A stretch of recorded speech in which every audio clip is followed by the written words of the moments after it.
சேப்பாக் எங்கே பார்த்தாலும் வந்து நாலேஜபிள் கிரிக்கெட் ஃபேன்ஸ்க்கு ஒரே சப்போர்ட் தான். ஐசிசிலேருந்து ஸ்டார்ட் பண்ணி நியூசிலாந்து கிரிக்கெட் போர்டு எல்லாமே. ஸோ இங்கே வந்து கிரிக்கெட்டை வந்து கிரிக்கெட்டாக பார்க்குறாங்க. They celebrate irrespective of the team.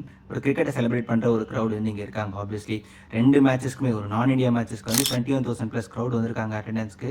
And even Afghanistan மேட்ச்க்கு இப்போ வந்து சீட்ஸ் ஃபில் ஆகிட்டு இருக்கு. இதுக்கப்புறம் நடக்கிற நியூசிலாந்து மேட்சஸ்க்கும் இப்படி தான் நடக்க போகுது. ஈவன் கனடா, நமீபியா யார் ஆடினாலும் வந்து கிரிக்கெட்டை வந்து இங்கே செலிப்ரேட் பண்ணுறதுக்கு எப்போவுமே வந்து யோசிச்சதே கிடையாது. அண்ட் எம்டி ஸ்டேடியமில் நிறைய இடத்துல மேட்ச் நடந்துருக்கு வேர்ல்ட் கப்பில். பட் இங்கே பார்த்தோன்னா சேப்பாக் வந்து ஆல்மோஸ்ட் நம்ம பசங்க வந்து என்ஜாய் பண்ணிட்டு இருக்காங்க. கிரிக்கெட்டை வந்து ஒரு பேஷனேட்டாக பார்க்கக்கூடிய ஒரு க்ரௌட். இந்த இடத்துல இன்னும் ஒரு மெகா ஈவெண்ட்ஸ் எதுவுமே நடக்காது வந்து ஒரு பெரிய டிசப்பாயின்மெண்ட். எஸ்பெஷலி ஒரு செமிஃபைனல், ஃபைனல் எல்லாமே வந்து நார்த்லேயே ஹோஸ்ட் பண்ணாங்க. I know Wankhede is also iconic stadium. But சேப்பாக்கில் ஒரு நல்ல செமிஃபைனல் ஹோஸ்ட் பண்ணால் இன்னும் பெட்டராக இருக்கும். ஈவன் ஒரு WTC ஃபைனலே கூட இங்கே ஹோஸ்ட் பண்ணீங்கன்னா it will be very crucial. ஏன்னா உங்களுக்கு அகமதாபாத் மாதிரி ஒரு ஸ்டேடியமில் வந்து நான் கிரிக்கெட்டிங் மேட்சஸில் ஈவன் இப்போ நீங்கள் வெஸ்ட் இண்டீஸோட இந்தியா வர்சஸ் மேட்ச் பார்க்குறப்ப கூட எம்டி ஸ்டேடியம் இருந்துச்சு. பட் இங்கே எந்த மேட்ச் நடந்தாலும் இந்த க்ரௌட் வில் பி தேர். கிரிக்கெட்டுக்கு தேவை அந்த பேஷனேட்டான க்ரௌட். ஸோ தட் அது வந்து ரெஃப்ளெக்ட் ஆகும் பிளேயர்ஸ்க்கு.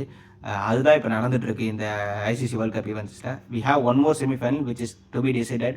பாகிஸ்தான் குவாலிஃபை ஆகலைன்னா இங்கே செமிஃபைனல் நடக்க சான்சஸ் இருக்குது. பாசிபிளி அது சேப்பாக்கில் நடந்தால் பெட்டராக இருக்கும்.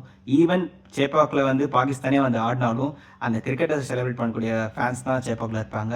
irrespective of whatever happens outside, we celebrate sports அப்படின்றது தான் சேப்பாக்கோட நாலேஜபிள் க்ரௌடோட அட்டாக். நான் அகைன் ஐபிஎல் பற்றி மென்ஷன் பண்ண விரும்பலை. That is different ball game.